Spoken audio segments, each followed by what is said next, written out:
the station covering all of the DMV. This is DC News Now.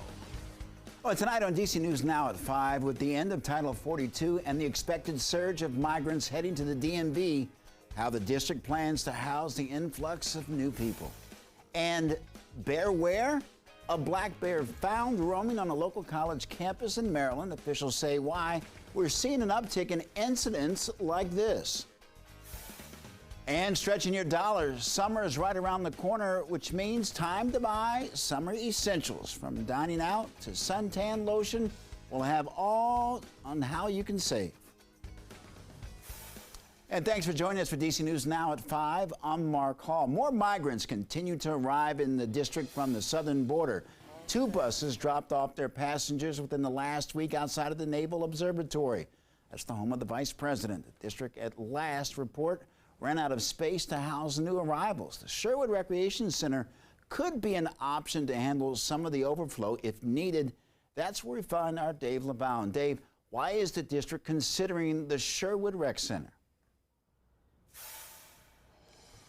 Well, Mark, first, I don't think we can stress this enough. While that may be considered, nothing has been decided yet. The Sherwood Recreation Center has been used as a homeless shelter during winter. The city is said to be considering using it to house another group of people. It's a situation we're told is constantly evolving. The Sherwood Recreation Center could soon open its doors to migrants sent to the district from the southern border. That's fine with neighbors we spoke to, including Brett Hyman. We're in a position to host people and provide resources, but I hope other parts of the country can provide resources. 47 migrants from Texas got dropped off outside the U.S. Naval Observatory May 10th. More arrived a couple of days later. The first group remains at the Capitol Hill United Methodist Church. The organization that helps the migrants once they get to the district did not respond to our request for an on-camera interview. But volunteers at the church said the Department of Human Services, which runs the Office of Migrant Services, announced last week it paused taking in new migrants. Meanwhile, there's a push by immigration groups such as the Central American Resource Center for more federal and local funds to help the migrants. How do we get people into a system of protection and emergency shelter, but be able to then get them out on the other end so they can be independent and self-sustaining? We don't have that back end yet. Part of the solution may soon be found at this recreation center. District leaders, including the mayor's office, did not respond to our request to comment. Again, nothing about this building has been decided yet. It's just something the city is said to be considering just in case it needs the space. We're live at the Sherwood Recreation Center. Dave Laval, DC News Now. All right, Dave, thank you. Right now, we are following breaking news in the Landover area of Prince George's County. One man is dead, another man in critical condition after being shot by a 7-Eleven off of Sheriff Road. The call came in around 3 p.m. Police say that one man was found shot in the parking lot and the other in a grassy area. Our Jan Marie Sase is headed to the scene, and she'll join us a little bit later on with updates. New tonight, it seems to be happening more often lately. A black bear was spotted in the city of Frederick early this morning, and according to the Maryland Department of Natural Resources, the bear is a teenage male that was roaming near the Hood College campus. We're told that the bear was found in a nearby tree. The DNR was able to sedate it, capture it, and then release it back to the Frederick City watershed north of the city. Where we take them to is we try to keep them in the same county that they're originally located in, if at all possible. And we always pick a spot that's public land with a lot of land. You know, we aren't going to relocate to another suburban area, but we will relocate to an area that has a lot of woods, a lot of natural forage for the bear. And the Department of Natural Resources wants to remind everyone, if you come across a bear, make sure that you remain cautious and don't approach or corner the bear. Taking a live look outside at Roslyn, where we had cloudy skies and some showers and scattered across the region. Highs were in the upper 70s. Let's head over now to meteorologist Damon Matson with the check on the forecast. And Damon, I have to ask you, you're not out there chasing bears, are you? No, sir. I was going to say that's 2 black bears and 2 newscasts now for us here today. Yeah, again, what is it with the bears? But hey, no, I think they're going to be taking a little bit of cover, hopefully, avoiding those residential areas because we got rainfall on the way, folks. Things are going to be a little unsettled here this evening. Look at that. We have a storm system tracking just south of the area. Folks in Kentucky, southern West Virginia, southwestern Virginia, really seeing some active weather, some severe thunderstorms going on well to our south. But we're just catching the northern edge of this storm system. Plenty of clouds, and now, of course, we're starting to see some light rainfall extend into the DMV.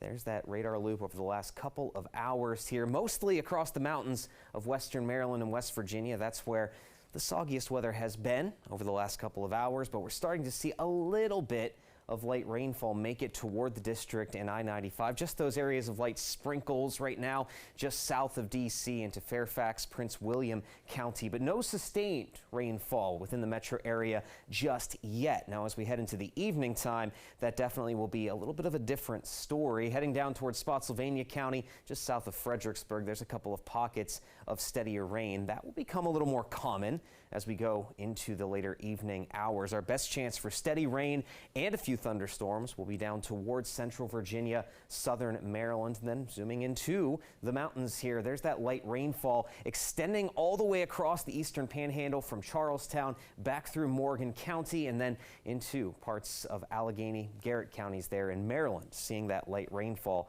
along the I-68 corridor as well. So we'll hold the chance for scattered showers through the rest of the evening into the first half of the night tonight.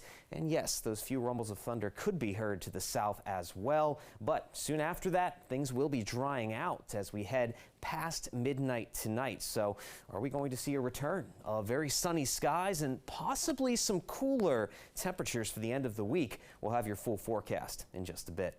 All right, Damon, thank you. 3 people were killed in a Woodbridge home early this morning. Prince William County police say that 3 people were stabbed, a 67-year-old man, a 70-year-old woman, and a 38-year-old man. The woman died in the home. Both men died at the hospital.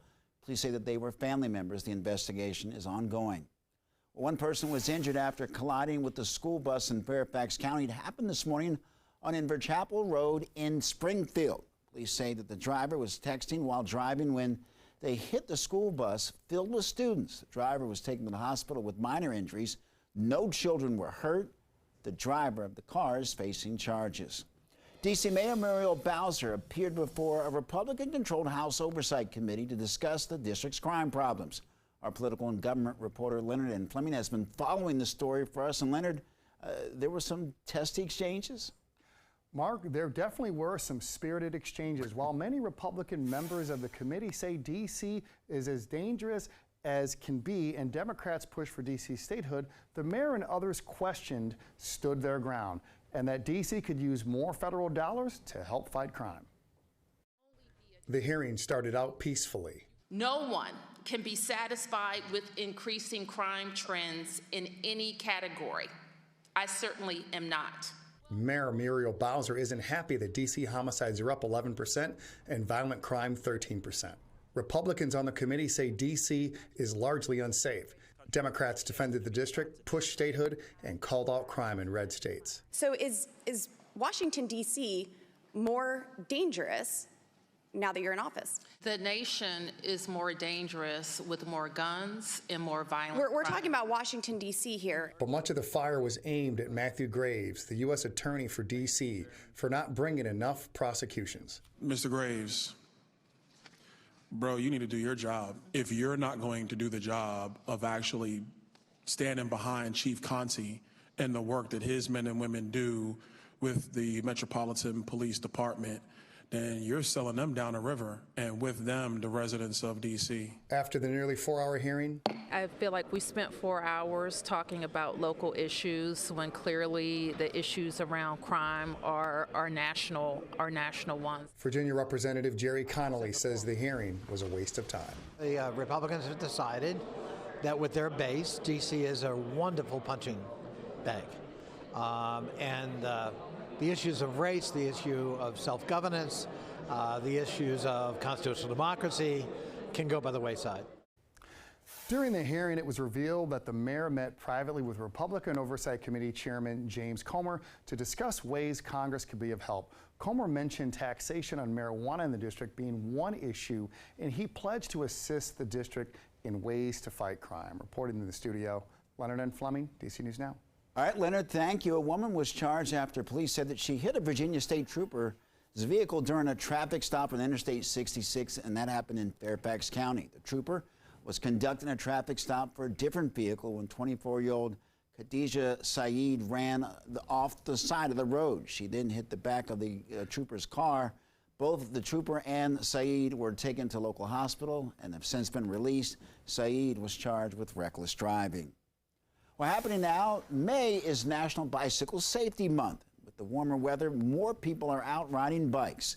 National Highway Traffic Safety Administration notes that roads which are designed for both motor vehicles and bicycles actually have better safety records than roads which are exclusively for cars and trucks. But there are rules of the road for regardless of where you ride. Biggest things that I see safety-wise, riding with bright colored clothes, flashing lights, front and rear, helmets. Everybody should wear a helmet. Maryland law is 16 and under, but we recommend them to everybody. If it's something you wouldn't do on a car, it's probably something you shouldn't try on a bicycle. And Ballard recommends that when you get on the bike, make sure you purchase a helmet to make sure it also fits correctly.